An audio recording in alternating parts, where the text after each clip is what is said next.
Here are some pioneering women who have forever changed the modern military landscape. The first women to serve in the U.S. Navy were nurses, beginning with the Sacred 20.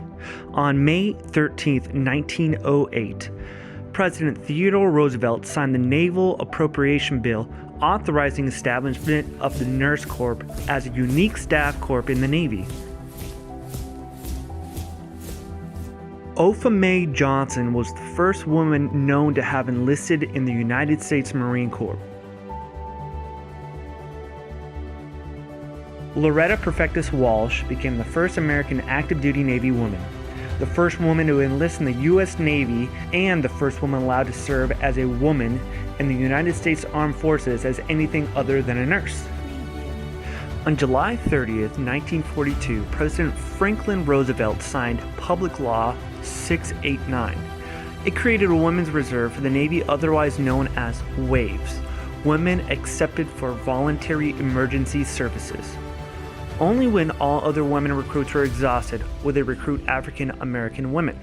On December 26, 1944, Lieutenant J.G. Harriet Ida Pickens and Ensign Francis F. Willits commissioned as the first two African American WAVES officers. Susan Ann Cuddy was the first Asian female gunnery officer in the United States Navy. As the Navy's first female gunnery officer, she trained pilots in air combat tactics.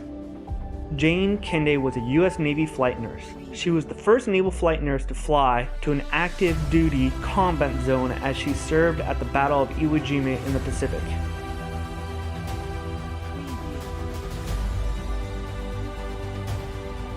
Donna Tobias was an American diver.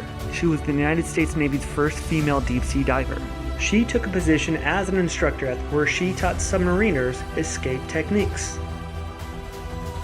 Barbara Ann Allen Rainey was one of the first 6 female pilots in the U.S. Armed Forces. Rainey received her wings of gold as the first Navy woman to qualify as a jet pilot.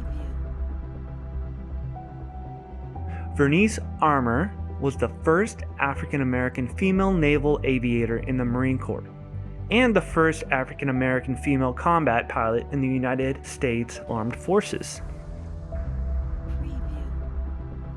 Michelle Howard was the first woman to become a 4-star admiral in the U.S. Navy. She also made history as the first African American woman to captain a U.S. naval ship. The shared responsibility of both men and women have shaped our great nation as we know today.